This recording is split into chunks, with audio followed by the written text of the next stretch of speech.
तो 2008 से मैंने वो क्रिकेट तो पूरी चेंज हो गई थी। पहले जो क्रिकेट थी वो कोई कनेक्शन उससे बनता नहीं है। हाँ, पर देखिए भाई साहब, आईपीएल के आने से कितने प्लेयरों को फायदा हुआ है। आईपीएल फायदा के भी हुआ आने है, से बिल्कुल बहुत फायदा हुआ है। जो प्लेयर अपनी नो कंट्री डाउट। के लिए नहीं खेलते, उनको एक करियर मिला है। ठीक है। जो जूनियर प्लेयर हैं, हमारे टाइम पर आईपीएल थी नहीं, सीधा हम सचिन तेंदुलकर गांगुली के साथ खेल रहे थे। तो आईपीएल में आने से जब वो इंटरनेशनल प्लेयर के साथ खेलते हैं, उनको इंटरनेशनल सिनारियो मिलता है, तो वो कितने कंफर्टेबल हो जाते हैं जब वो इंटरनेशनल का मैच खेलने जाते हैं। और उनको, मतलब, इतने सारे प्लेयर है अराउंड द वर्ल्ड जो अपनी कंट्री के लिए नहीं खेलते, लेकिन आईपीएल में उनको कॉन्ट्रैक्ट्स मिलते हैं, तो उससे वो अपने घर चला सकते हैं, उनको एक करियर मिलता है। तो कितने ज्यादा लोगों को अपॉर्चुनिटी मिल रही है क्रिकेट से अपना घर चलाने की। अभी T20 की कितनी लीग्स हो गई हैं, T10 की लीग हो गई है। तो आई थिंक बहुत जो जो प्लेयर्स जो सिर्फ डोमेस्टिक क्रिकेट खेलते थे और उनको कुछ भी पैसे नहीं मिलते थे, आज वो प्लेयर अच्छे से अपना घर चला सकते हैं, एक अच्छी गाड़ी ले सकते हैं, एक अच्छा घर ले सकते हैं, अपने बच्चों को अच्छी एजुकेशन दे सकते हैं। तो आईपीएल ने बहुत सी अच्छी चीजें भी की हैं। वी शुड बिल्कुल। Not neglect that. नहीं, पर एक अगर मैं एक सवाल करूँ यूही आपसे कि जैसे आईपीएल में देखो मुझे तो कभी 10 करोड़ 12 करोड़ रुपए नहीं मिले, पर आपको मिले। आपको आपको आपको लोगों ने फ्रेंचाइज ने खरीदा, पैसे दिए। तो ये एक सवाल मुझे पूछा था कि ये जो 12 15 16 करोड़ में जो प्लेयर बिकते हैं, हम्म। तो क्या इसका इफेक्ट होता है मेंटली कि इतने पैसे मुझे मिले हैं, मैं जब मैच खेलने जा रहा हूँ तो क्या उसका जो खेलने का तरीका है उसमें बदलाव आता है या प्रेशर फील करता है? मैं ये नहीं कहूंगा कि बदलाव आता है, लेकिन प्रेशर जरूर फील करता है, बिकॉज लाइफ की एक पॉलिसी है कि जब आप ऊपर सक्सेस की लैडर पे चढ़ते हैं, तो 10 लोग आपको नीचे खेलते हैं, खींचते हैं। तो किसी को नहीं अच्छा लगता कि जब आपको इतने पैसे मिल रहे हो, हालांकि उतने ही पैसे और प्लेयरों को भी मिल रहे होते हैं जो जिनका नहीं नाम आता बाहर। बट पॉइंट ये है कि प्रेशर इसलिए आ जाता है बिकॉज जब भी आप आउट होते हैं या जब भी आप परफॉर्म नहीं करते, तो आपके बारे में ये बोला जाता है कि यार, इस प्लेयर को इतने पैसे मिल रहे हैं, ये परफॉर्म नहीं कर रहा है, रादर देन कि ये प्लेयर आज परफॉर्म नहीं कर पाया बिकॉज इसने खराब शॉट मारी। तो वो पैसा उसके साथ जुड़ जाता है। सो आई थिंक बिकॉज हमारी कंट्री में नेगेटिव न्यूज ज्यादा चलती है, तो इसका, आई मीन वर्ल्ड, पूरे वर्ल्ड में चलती है, तो आई थिंक वो चीजें फिर आपको इफेक्ट करने लग जाती है। तो आई थिंक 2010-11 के बाद तो मैंने, जितना आप, जब आप इंटरनेशनल स्पोर्ट में हो, जितना आप टीवी और न्यूज़पेपर से दूर रहो, उतना बेटर है आपकी करियर के लिए। I feel advice to the young guys. नहीं, मैं खेत के साथ बोल रहा हूँ कि वो एडवाइस, आजकल सोशल मीडिया का जमाना है, 3 3 4 4 फोन हाथ में होते हैं। इतना आसान नहीं है कि उसको आप न्यूज को निगलेक्ट कर दें, मुश्किल काम है। पर जी यस, बिल्कुल। जो जब जब हमने खेला, मैं याद है सचिन तेंदुलकर साहब वो न्यूज़पेपर नहीं पढ़ते थे। जो मेरा मेरा अपनी जानकारी, आप भी बहुत खेले उनके साथ, काफी क्लोज आप उनके साथ रहे हैं। सचिन तेंदुलकर साहब न्यूज़पेपर सुबह नहीं पढ़ते थे मैच के टाइम पे कि क्या लोग उनके बारे में लिख रहे हैं, क्या उनसे एक्सपेक्टेशन है। उनको अपना रोल पता होता था कि भाई मैं जा रहा हूँ भारत के लिए खेलने और मुझे पता है कि मेरी रिस्पॉन्सिबिलिटी क्या है, मैं अपना बेस्ट करने जा रहा हूँ।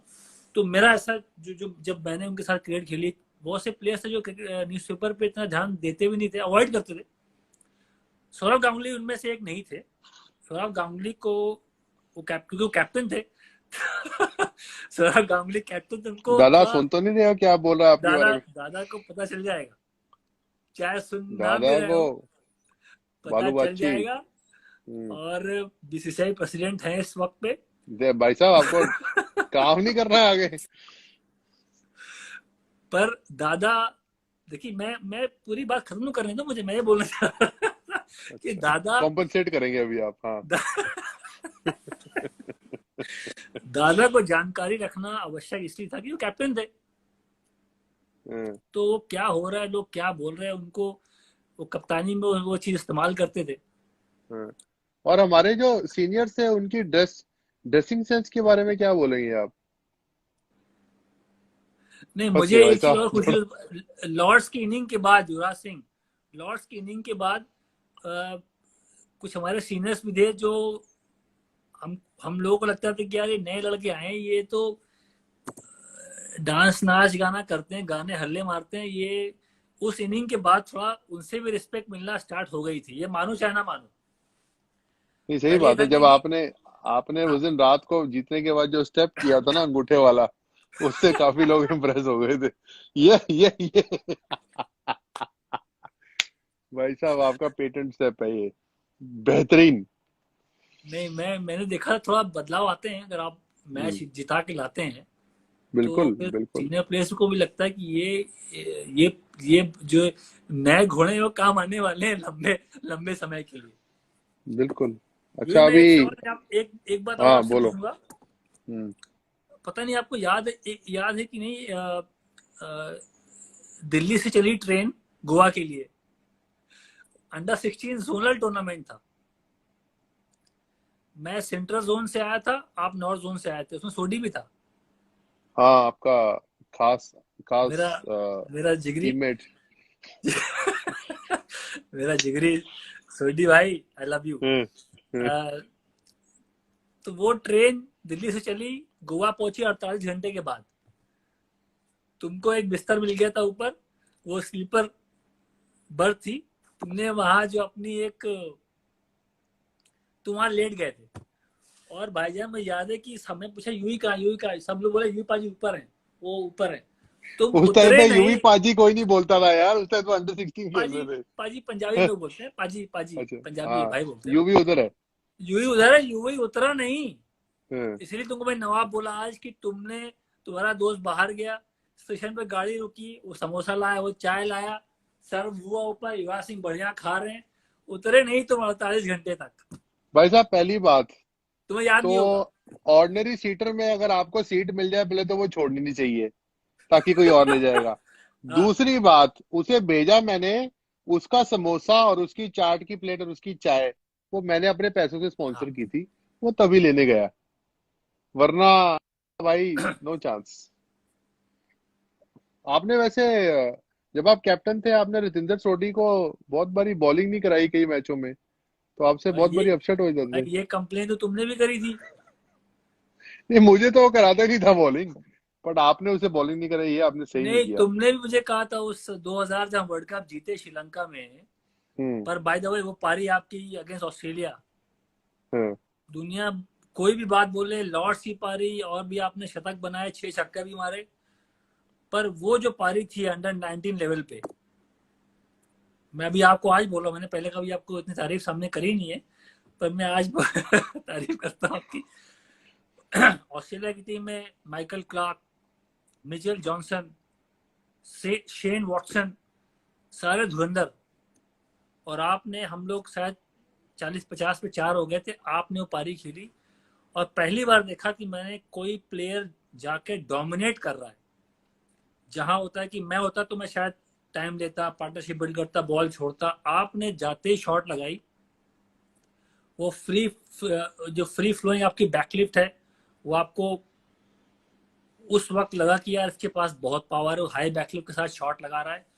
वो पारी मेरे दिमाग में अभी भी भरी हुई है। और ऐसी पारी है कि बहुत सी पारी आपने खेली, वो पारी मैं सबसे आगे रखता हूँ, क्योंकि वो अंडर 19 लेवल था। वहां आप ऐसे पारी, मैं तो यूज टू नहीं था कि यार कोई जाके डोमिनेट करे, कोई 140-50 की स्पीड से बॉल डाल रहा है और आप उसको पुल मार के छक्का स्क्वायर लेग के ऊपर से मार रहे हैं। तो वो पहले मैं आपको तारीफ करूंगा वो पारी की। और आपके वजह से, आप जैसे प्लेयर थे जो हम अंडर 19 वर्ल्ड कप जीते, लोग मुझे बहुत क्रेडिट देते हैं। कप्तान मोहम्मद कैफ था पहला कप्तान अंडर 19 वर्ल्ड कप का, बाद में विराट कोहली भी बने, और भी पृथ्वी शॉ आए, बहुत से कप्तान थे। पर कप्तान का रोल ज्यादा नहीं होता, मेरा मानना है कि कप्तान के पास अगर मैच विनर्स जैसे प्लेयर नहीं है, तो कप्तान का कोई फायदा नहीं है। मैं लकी था कि आप जैसे प्लेयर मेरी टीम में थे। आप ट्रेन गोवा पहुंच चुकी है, आप बताओ। शुक्रिया आपके अच्छे वर्ड्स के लिए। नहीं नहीं, वो अनबिलीवेबल पारी थी, यूं ही वो फ्लैम लेकिन बॉयज दिख रहा था कि ये प्लेयर बहुत लंबे रेस का घोड़ा है। मैंने बाहर हाँ, नेट भी लिए। लेकिन हम लोग 40 कुछ जल्दी 4-5 आउट नहीं हुए थे हम लोग। अच्छा। हम वर्ल्ड कप सेमीफाइनल था और हमारा 45 ओवर्स के बाद स्कोर था 220 फॉर 2। हम्म। और तुमने मुझे ऊपर भेजा था बैटिंग करने, और हम्म। वो बेवकूफ रवनीत रिकी, उसने 148 बॉलों में, तभी हमारा स्कोर 45 ओवर में 220। वो तो हम्म। लकीली लास्ट 5 ओवरों में मेरे 20 बॉल में 50 मेरे से लग गए, हाँ तो हाँ हमारा हाँ हाँ हाँ। स्कोर 282 हो गया। वरना रवनीत रिक्की ने तो बिस्तर बिछा दिया था अपना वहां पर। आज आज तक वो मुझसे गाली खाता है इस बात पे, कोई बात नहीं। लेकिन सोडी को आपने बॉलिंग नहीं कराई ना, वो आपने काम सही नहीं किया। यार एक फाइनल मैच में यूं एक गेंदबाज का जो एनालिसिस थी, वो 10 ओवर 31 रन 1 विकेट, कौन था वो? फाइनल कौन सा? Under 19 final against Sri Lanka. 10 over. 10 over 31 run 1 wicket. ये तो जिंदे सोडी के एनालिसिस लग रहे। भाई तुम्हारे सामने जो बैठा है मोहम्मद कैफ के थे। ओ भाई साहब, 10 ओवर डाल दिए भाई साहब। आपकी एल्बो थोड़ा चक करती थी ना, तो पता नहीं आपको हम पहले जब कभी तक पकड़ा नहीं वो पकड़ा। 15 डिग्री का रूल आया तब तक मैं हट चुका था, बॉलिंग छोड़ दी थी मैंने। ओ अच्छा। लेकिन आपने मेरे को अंडर 19 वर्ल्ड कप के जो जो पहला साल था, हम्म। जब जिंदर सोडी कैप्टन था, तो आपने वो मुझे बॉलिंग, मुझे याद है श्रीलंका के साथ मैच फंसा हुआ था और हम्म। सोडी मुझे बॉलिंग नहीं करा रहा था, तो आपने मुझे बोला, आपने उससे बोला कि युवराज को बॉलिंग करा के देखो। हम्म। तो उसने मुझे बॉलिंग दी और मैंने उस ओवर में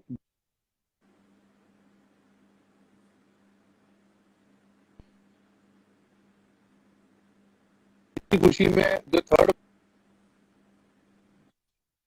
मैच था उसमें मुझे बॉलिंग नहीं मिली। क्या कहना चाहेंगे इसके बारे में? जिस बंदे ने 2 बॉल पे 2 आउट कर दिया और मैच चेंज कर दिया हो, उसे अगले मैच में बॉलिंग मिलनी चाहिए या नहीं मिलनी चाहिए? अगले मैच में बॉलिंग मिलनी चाहिए मेरे ख्याल से, 7-8 ओवर मिलनी चाहिए, क्योंकि जिस तरह से बॉलिंग करी, बॉलिंग में तुम्हारे पास काबिलियत थी, जब तुम्हारा जो स्लिंगी ऐसे साइड से बॉल करने का तरीका था। और एक्शन इतना, बॉल पूरा तुमने एक्शन घुमा लिया, और बॉल अभी भी हवा में है, तो बल्लेबाज क्या पेस से बीट होता था। बहुत बार तुमने आउट किया है लोगों को। और भाई साहब, एक बार चैलेंजर ट्रॉफी थी, उसमें मोहम्मद कैफ ने भी आपको आउट किया है। हाँ आपने भी भाई साहब कर दिया होगा आउट में, क्योंकि आपकी बॉल भी कुछ ऐसी ही आती थी स्लो। आम पहले और बॉल बाद में। चलो। बिल्कुल और युवराज ये सिंह। मैं लास्ट लास्ट क्वेश्चन आपसे पूछना चाहता हूँ जाने से हाँ। पहले, हम्म। कि कोरोना वायरस के टाइम में आपका लोगों को क्या मैसेज है?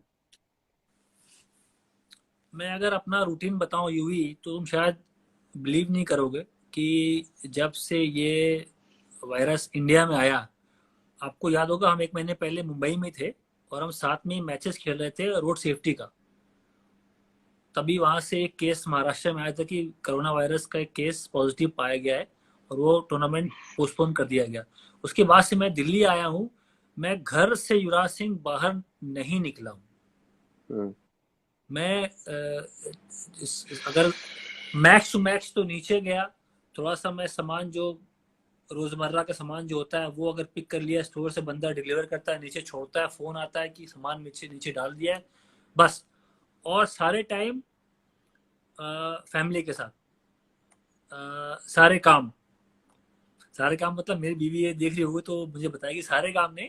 हाँ मतलब मैंने हाथ हाथ बटा रहा हूँ, जो भी मुझसे हो पा रहा है, चाहे वो झाड़ू पोछा हो, चाहे वो बच्चों के साथ बिजी रहना हो, चाहे बेटी को बिजी रखना हो, बेटे को साथ थोड़ा टाइम स्पेंड करना हो। और मुझे टाइम पता नहीं चला भाई, कब सुबह होती कब शाम होती पता नहीं चल रहा मुझे। मतलब मैं, आपको लग रहा हो कि मैं बोर हो रहा हूँ, ऐसा कुछ नहीं है। मैं घर के बाहर जाना मिस बिल्कुल नहीं कर रहा हूँ।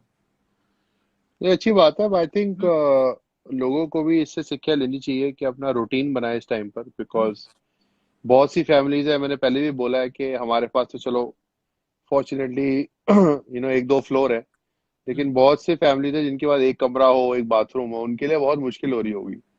तो आई थिंक इट्स इम्पोर्टेंट कि वो लोगों को मैसेज देना कि घर पर रहें, सोशल डिस्टेंसिंग रखें, और इस टाइम 3 मई तक का जो टाइम है उस तक में किसी भी तरह कोई रूटीन बनाएं जिसमें एक्सरसाइज करें, अच्छा खाएं, गर्म चीजें ज्यादा पिएं, और